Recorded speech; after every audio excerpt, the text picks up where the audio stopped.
La dernière image que j'ai de mon fils, c'est quand je l'ai posé à la garderie et qu'il m'a regardé en pleurant.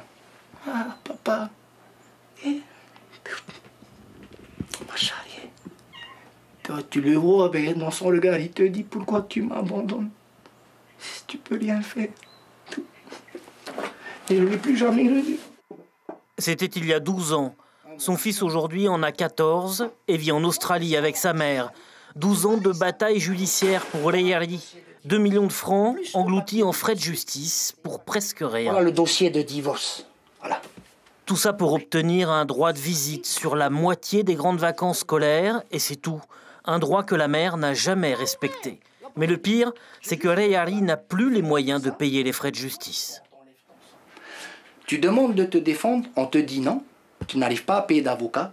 Comme tu te manifestes pas, c'est que tu t'en fous de ton gosse. Ben aujourd'hui en Australie, on m'a retiré tous mes droits de père.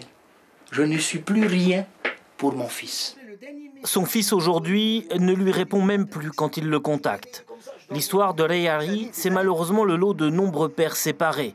Aujourd'hui, les tribunaux attribuent 73% des gardes d'enfants aux mères et seulement 10% de gardes alternés. Un état de fait que beaucoup trouvent injuste. Il y a une injustice qui est évidente, où on discrimine les pères lors de la séparation.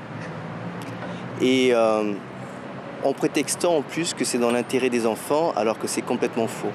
Depuis 2002, la loi prône pourtant la résidence alternée en cas de séparation, mais elle est très peu appliquée dans les faits, ce qui apparaît totalement incongru au regard des besoins de l'enfant. Un enfant a besoin, pour grandir et se développer de façon la plus harmonieuse et équilibrée possible, de vivre autant avec sa mère que son père. Parce qu'il s'agit avant tout de respecter l'enfant, la mère et le père.